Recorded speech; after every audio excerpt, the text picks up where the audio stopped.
Hello hello hello. আগের দিন তো কালী পুজোর জোগাড়জাতি সাজানো গোজানো ফুল সব দেখলে। তো এই তারপরে এটা সকালবেলা আমাদের রাজকুমার সকালে ড্রেস করে রেডি হয়েছে, ঘরোয়া ড্রেস, কারণ এই বেলাটা লোকজন সেভাবে আসে না। আর এখানে সমস্ত ফুল টুল রেডি করেছি, ঠাকুরেরকেও মালাগুলো পরিয়ে দেবো, প্লাস ঘরের ঠাকুরকেও পুজো হবে। আর প্রথমেই হবে আমাদের মনসা পুজো। মানে আমাদের বাড়িতে যে কোনো ভালো অনুষ্ঠান পুজো সবেতেই হয় আগে মনসা পুজো।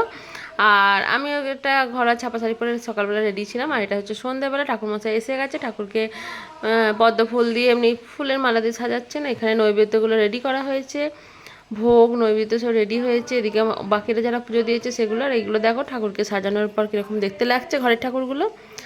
এদিকে ধূপ মোমবাতি সবই রেডি করা হয়েছে, এবার পুজোয় বসবেন।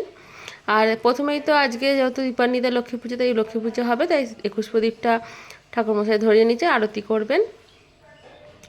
আর এটা 108 প্রদীপ। এই যে আমি রেডি হয়েছি সন্ধেবেলা। এছাড়া আর আমার ফটো তোলার সুযোগও হয়নি, সময়ও হয়নি। এখানেই একবার আমাকে দেখা গেছে। আর এটা হচ্ছে তার পরের দিন, পুজো হয়ে যাওয়ার পর, মানে তার একদিন বাদে। আগের দিন যে পুজো হয়ে এখানটা যা সুন্দর করে সাজানো সমস্ত কিছু ছিল, আজকে সেখানটা দেখো পুরো ফাঁকা ধুধু করছে। মনটা এখানে বড্ড কষ্ট হয়, খারাপ লাগে। আজকে মা বিসর্জন যাবে।